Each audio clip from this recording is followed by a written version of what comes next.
오늘 주신 하나님의 말씀은 사도행전 2장 1절로 4절 신약성경 188쪽입니다. 읽겠습니다. 오순절 날이 이미 이름에 그들이 다 같이 한 곳에 모였더니 호련히 하늘로부터 급하고 강한 바람 소리가 있어 그들이 앉은 온 집에 가득하며 마치 불의 혀처럼 갈라지는 것들이 그들에게 보여 각 사람 위에 하나씩 임하여 있더니 그들이 다 성령의 충만함을 받고 성령이 말하게 하심을 따라 다른 언어들로 말하기를 시작하니라. 아멘.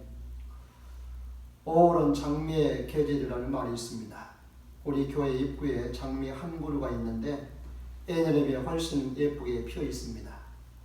예년 이맘때쯤이면 광주 조선대학교에 있는 장미공원에서 예쁜 장미들을 감상했었는데 작년과 올해는 코로나 때문에 시간을 갖지 못해서 아쉬움이 큽니다. 그러나 우리 주변 곳곳에 장미 넝쿨이 예쁜 정원을 이루고 있어 위안이 됩니다. 우리 옆 사람과 인사하겠습니다. 장미처럼 화사한 한 주간 보내십시다. 아멘. 오늘의 교회 절기상 성령 강림절입니다. 한국교회가 성탄절, 고난주간, 부활절, 맥주, 추수감사절은 중요하게 여기는데 성령 강림절은 소홀하게 여기는 것 같습니다. 오늘날 교회 절기와 구약의 절기와의 연관성을 본다면 고난주간은 유월절 혹은 무교절, 부활절은 무교절 3일째에 있는 초실절, 성령 강림절과 맥주 감사절은 맥주절 77절, 오순절과 연관성이 있고요. 마지막으로 추수감사절은 장막절과 연관성이 있습니다. 신약교회는 구약의 절기를 똑같이 지키지는 않지만 그 의미가 복음적이기 때문에 그 의미를 이해하고 새길 필요가 있습니다. 그렇게 될 때 복음에 대한 이해가 훨씬 더 풍성해지게 되는 줄 믿습니다. 오늘은 지난 연초부터 교회 여러 계획들을 돌아보면서 이 모든 역사를 이루기 위해서는 성령님의 도움이 절대적으로 중요하다는 말씀을 드리면서 올해 성령 강림절에는 우리 교회도 사도행전 2장과 같은 성령의 부어짐을 사모하면서 기도해왔습니다.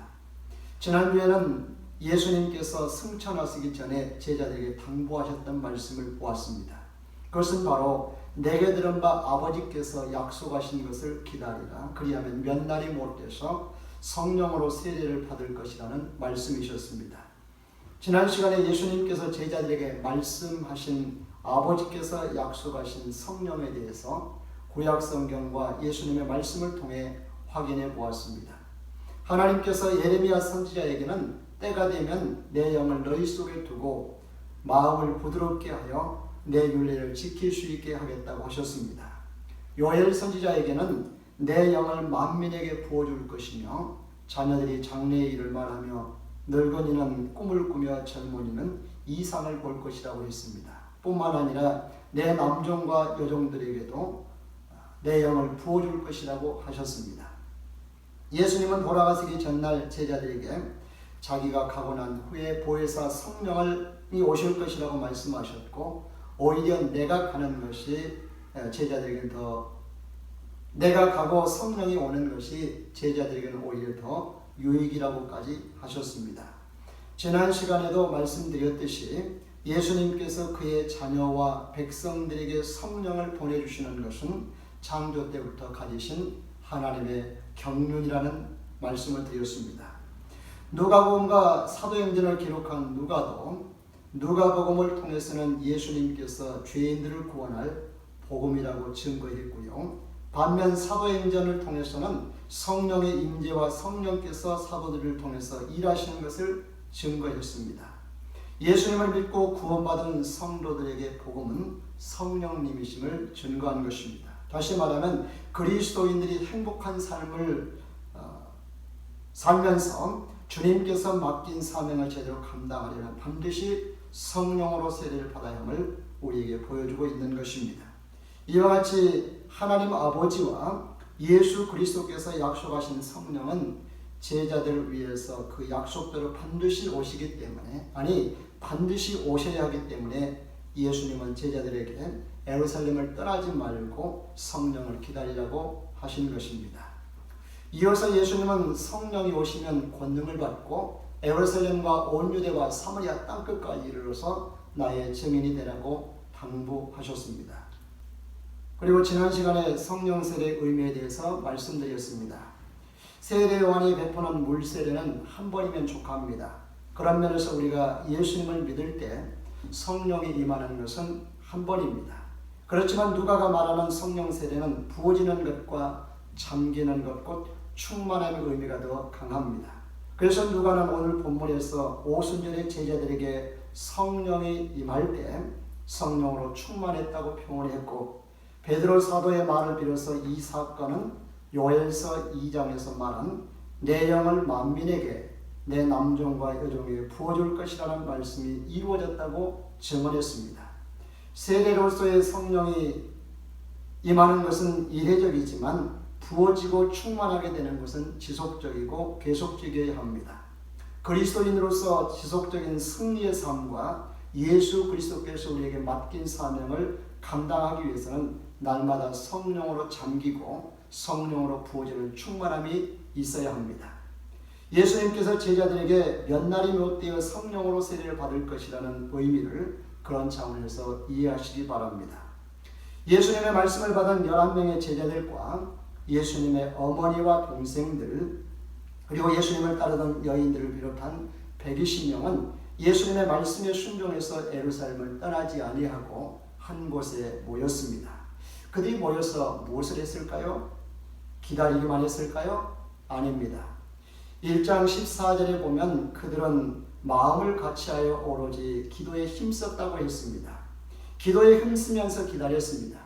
한 가지 사건이 더 기록되어 있는데요.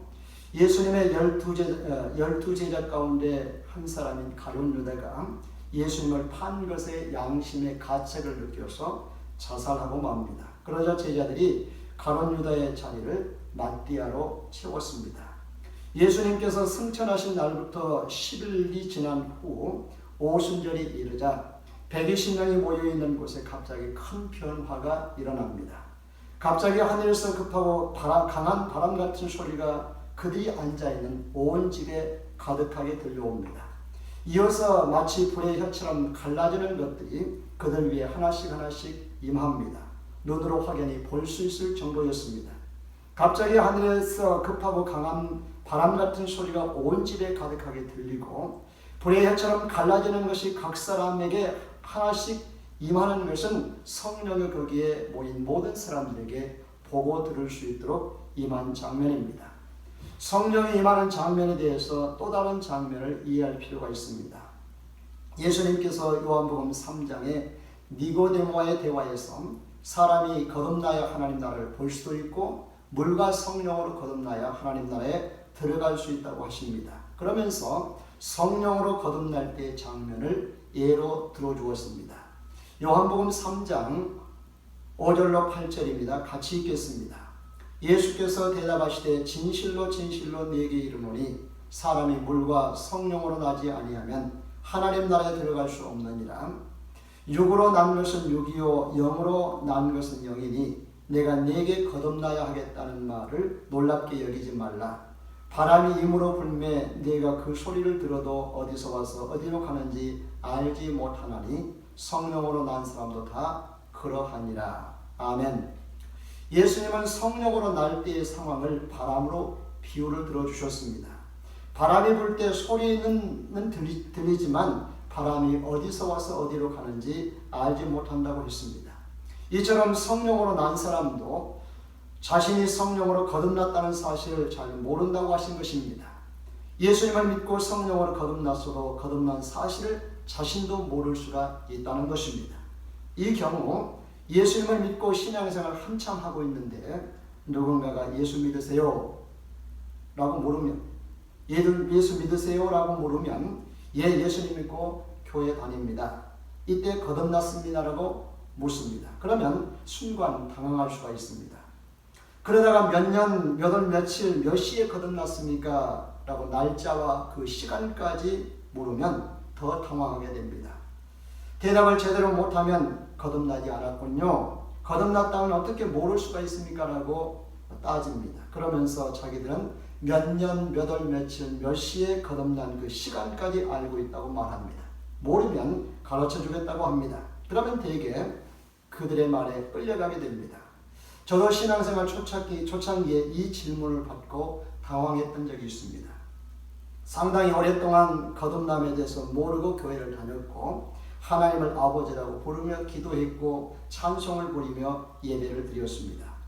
아마도 여기 계신 분들 중에 거듭났습니까? 라고 물으면 거듭난 것이 무슨 뜻인지 모르는 분도 있을 것이고 실제로 거듭남에 대해서 별 관심이 없이 교회 다니는 것으로 만족하고 있는 분도 있을 것입니다. 그래도 예수님을 믿느냐고 물으면 믿는다고 대답합니다. 그러면 된 것입니다. 내가 거듭남에 대해서 모르고 내가 거듭났다는 사실을 느끼지 못한다고 해서 거듭나지 않은 것이 아님을 예수님께서 요한복음 3장에서 니고데모에게 말씀하신 것입니다. 저도 이 사실을 요한복음 3장을 통해서 뒤늦게 알았습니다. 중요한 것이 예수님을 믿는 믿음이지 믿고 나서 어떤 느낌이 아니라는 것입니다. 그러나 예수님을 믿고 성령으로 거듭났다는 사실을 확신할 수 있다면 어떤 미혹에도 빠지지 않겠지요. 그런 면에서 말씀을 근거해서 구원의 확신과 거듭남의 확신을 갖는 것은 신앙생활에 유익할 뿐 아니라 흔들림 없는 신앙생활을 할 수 있는 비결입니다. 아멘. 반면 오늘 본문에서 오순절에 부어지는 성령은 갑자기 급하고 강한 바람 같은 소리로 불의 혀처럼 갈라지는 것이 거기에 모인 한 사람 한 사람에게 임했습니다. 거기 120명에게 다 임하는 것이 눈에 보였습니다. 본인들도 알고 다른 사람들도 알아보았습니다. 그리고 그 후로 그들이 다 성령의 충만함을 받고 성령의 말하게 하심을 따라서 다른 언어들로 말하기를 시작합니다.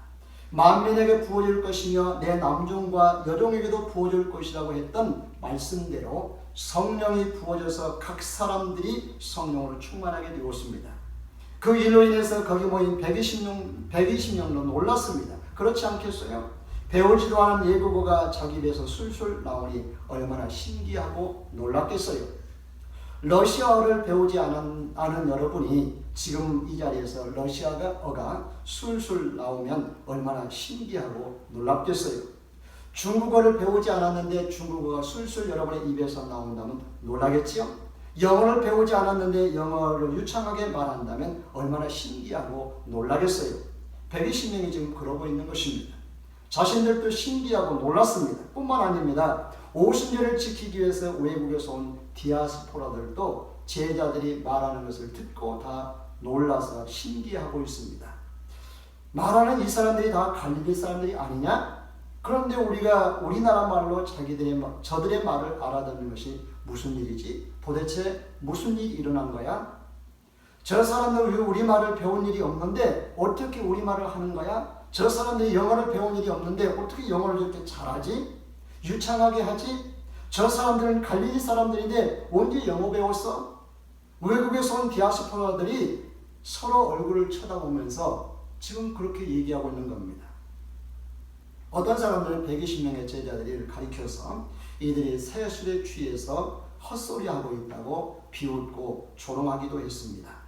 이때 베드로가 11 사도들과 함께 그들 앞에 서서 소리를 높입니다. 그리고 자신들에게 일어난 일에 대해서 사람들에게 알립니다. 사도행전 2장 14절로 18절 같이 읽습니다. 베드로가 11 사도와 함께 서서 소리 높여 이르되 유대인들과 예루살렘에 사는 모든 사람들아 이 일을 너희로 알게 할 것이니 내 말에 귀를 기울이라. 때가 제 삼시니 너희 생각과 같이 이 사람들이 취한 것이 아니라 이는 곧 선지자 요엘을 통하여 말씀하신 것이니 일러스되 하나님이 말씀하시기를 말세에 내가 내 영을 모든 육체에 부어주리니 너희가 자녀들은 애원할 것이요 너희의 젊은이들은 환상을 보고 너희의 늙은이들은 꿈을 꾸리라. 아멘. 무슨 말이죠? 지금이 몇 시라고요? 제3시라고 했습니다. 우리 시간으로는 오전 9시입니다. 여러분이 생각하기를 우리가 새술에 취했다고 놀리는데 오전 9시에 술을 취해서 헛소리할 사람이 어디 있겠느냐? 그것은 말도 안 되는 억지다 그런 말이죠. 이런 다름이 아니라 요엘 선지자가 요엘서 2장 28절로 31절에서 말한 것이 이루어진 것입니다. 베드로는 오순절에 자신들에게 임한 성령은 하나님께서 요엘 선지자를 통해서 약속하신 성령이 임했다고 확신했고 그것을 전한 것입니다. 그리고는 사도행전 2장 22절로 32절 말씀을 통해서 거기 모인 사람들에게 예수님의 십자가의 복음과 부활의 복음을 전합니다. 그 중에서 22절로 24절을 같이 읽겠습니다. 이스라엘 사람들아 이 말을 들으라. 너희도 아는 바와 같이 하나님께서 나사렛 예수로 큰 권능과 기사와 표적을 너희 가운데서 베푸사 너희 앞에서 그를 증언하셨느니라. 그가 하나님께서 정하신 뜻과 미리 아신 대로 내준 바 되었거늘 너희가 법 없는 자들의 손을 빌어 못 박아 죽였으나 하나님께서 그를 사망의 고통에서 풀어 살리셨으니 이는 그가 사망에 매여 있을 수 없었습니다. 아멘. 32절에서는 자신들이 예수님의 십자가의 죽음과 부활의 증인이라고 담대하게 말합니다. 그리고 자신들에게 부어진 성령이 어떤 경로를 통해서 부어지게 되었는지에 대해서 설명합니다. 33절입니다. 같이 읽습니다. 하나님이 오른손으로 예수를 높이심에 그가 약속하신 성령을 아버지께 받아서 너희가 보고 들은 이것을 부어주셨느니라. 아멘. 자신들에게 부어진 성령은 하나님께서 예수님께 부어주셨고 예수님께서 아버지께 받아서 자신들에게 부어주셨다고 증언한 것입니다. 그리고 36절에서는 죄인들을 대신해서 십자가에서 죽으시고 부활하신 예수, 아버지께서 성령을 받아서 자신들에게 부어주신 예수께서 바로 우리의 주와 그리스도가 되셨다고 증언하고 있습니다. 36절을 같이 읽습니다. 그런즉 이스라엘 온 집은 확실히 알지니 너희가 십자가에 못 박은 이 예수를 하나님의 주와 그리스도가 되게 하셨느니라 하니라. 아멘. 이때 베드로의 설교를 들은 사람들이 어떤 일이 일어날까요? 찔림이 일어납니다. 회개가 일어납니다. 37절 같이 읽습니다. 그들이 이 말을 듣고 마음에 찔려 베드로와 다른 사도들에게 물어 이르되 형제들아 우리가 어찌할꼬 하거늘. 아멘. 베드로의 설교를 들은 사람들이 마음에 찔려서 우리가 어찌할꼬 회개가 일어났지요. 이때 베드로가 어찌할꼬에 대한 대답을 그들에게 주었습니다. 38절입니다. 베드로가 이르되 너희가 회개하여 각각 예수 그리스도의 이름으로 세례를 받고 죄 사함을 받으라. 그리하면 성령을 선물로 받으리라. 아멘. 이어서 베드로가 여러 말로 확증을 하면서 너희가 이 패역한 세대에서 구원을 받으라고 권면합니다.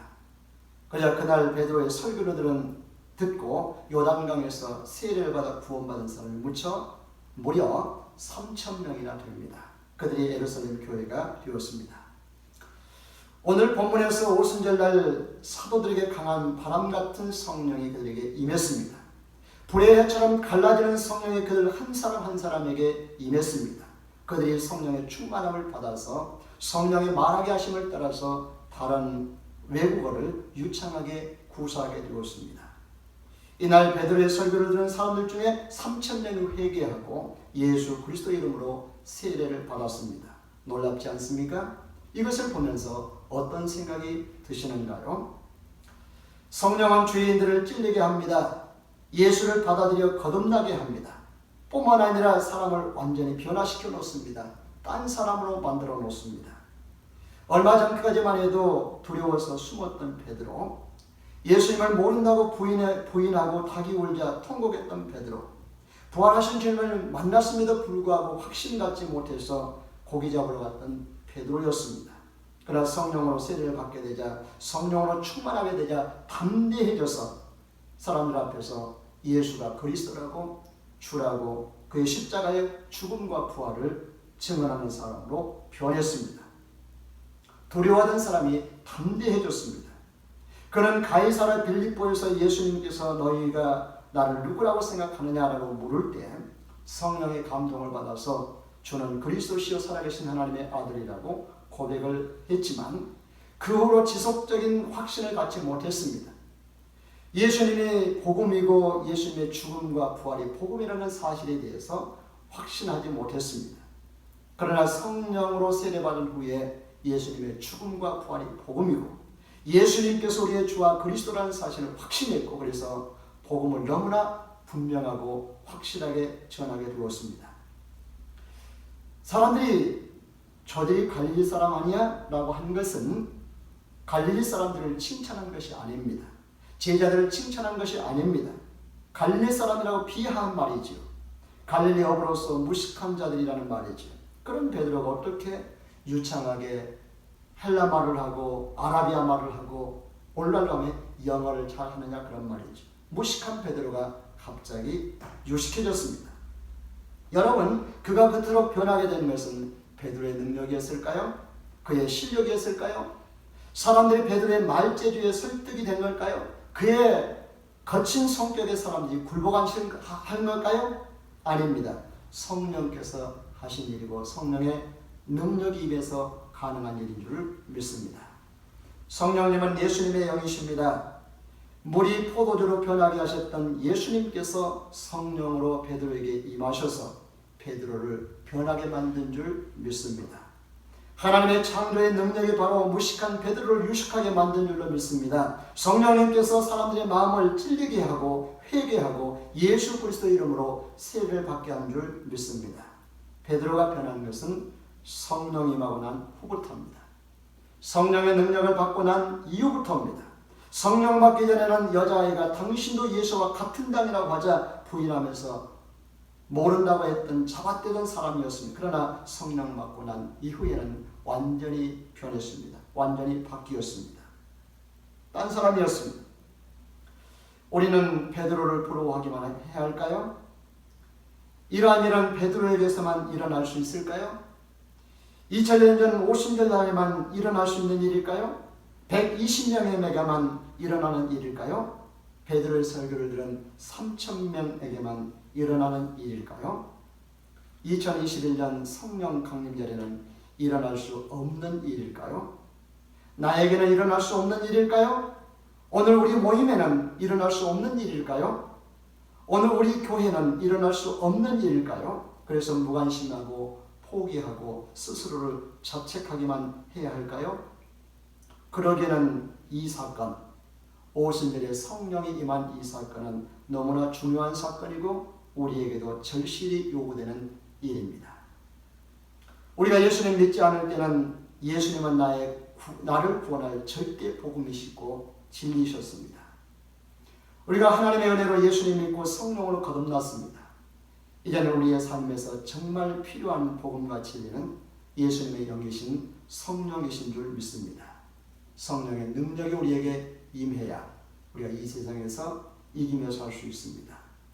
베드로에게 임했던 성령의 임재와 부어짐이 없이는 그리스도인으로서 건강한 삶, 신령한 삶, 성령의 열매를 맺는 삶 살아낼 수가 없습니다.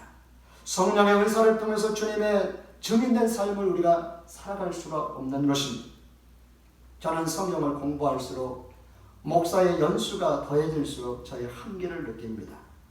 성령님의 도움 없이는 저의 인격의 변화도 제 개인의 삶의 승리도 목회도 성경을 깨닫는 것도 설교하는 것도 교회를 세워가는 것도 성도를 변화시키는 것도 불가능하다고 깨닫고 있습니다. 성령님의 도움 없이는 아무것도 할 수 없음을 깨닫습니다. 반면 우리도 성령으로 충만할 때 베드로처럼 변하게 됩니다. 성령으로 충만할 때 능력의 사람이 됩니다. 성령으로 충만할 때 죄도 유혹도 환경도 이길 수가 있습니다. 코로나도 이기고 가난도 질병도 개인적으로 갖고 있는 문제도 가정의 문제도 자녀들의 문제도 풀어낼 수 있음을 믿습니다. 그리고 담대하게 예수님을 우리의 주와 그리스도라고 전할 수 있게 되는 줄 믿습니다. 지금까지 오순절에 임할 성령을 사모하면서 여러 날을 기도해 왔습니다. 주님, 이 시간 우리에게 성령을 부어주십시오. 성령을 부어주십시오. 만민에게 부어주시기로 한 성령을 내게도 부어주십시오. 내 남종과 여종에게 부어주시기로 한 성령을 내게도 부어주십시오. 120명에게 부어주셨던 성령을 내게도 부어주십시오. 베드로를 변화시켰던 성령을 내게도 부어주십시오. 나를 변화시켜 주십시오. 베드로와 같이 담대하게 예수의 십자가 부활의 복음을 전하게 해주십시오. 예수를 전하게 해 주십시오. 예수의 증인이 되게 해 주십시오. 이 시간 우리 모두가 이런 바람과 사모함을 가져야 될 줄 믿습니다. 이런 바람과 사모함을 갖는 우리 모두에게 성령의 부어지는 역사가 있기를 주의 이름으로 축복합니다. 아멘. 여러분이 오늘 성령으로 세례를 받으셨다면, 성령으로 충만해졌다면 이제 시작입니다. 성령 세례는 완성이 아닙니다. 시작입니다. 우리가 물 세례를 받고 신앙생활을 시작하는 것과 같습니다. 지금까지 성령에 대해서 머리로 이해하고 배웠다면 그것은 수용에 대해서 이론적으로 배운 것과 같은 것입니다. 성령의 체험은 이제 물속에 들어가서 수용을 직접 하는 것과 같은 것입니다. 이론적으로 아는 성령은 물 밖에 있는 성령이라면 성령의 세례를 경험하는 것은 물 안에서 실제 수용하는 것과 같습니다. 성령님께서 일하심을 체험하게 되고 성령님께서 나를 사용하심을 알게 됩니다. 성령님께서 역사하시는 것을 우리가 눈으로 체험하고 몸으로 친히 체험할 수 있게 되는 줄 믿습니다. 여러분 그동안 성령에 대해서 이론으로만 배우셨다면 이는 장롱 면허를 가지고 있는 것과 같습니다. 성령 세례, 성령의 체험은 실제로 운전하고 도로를 나가는 것과 같습니다. 어떤 분은 성령은 이미 내 안에 내주에 계시는데 무슨 성령의 부어짐이 필요하느냐고 합니다. 강이나 바다에 물이 많이 있습니다. 그러나 비가 내려야 될 곳에 비가 내려야 식물을 건강하고 자라게 할 수 있습니다.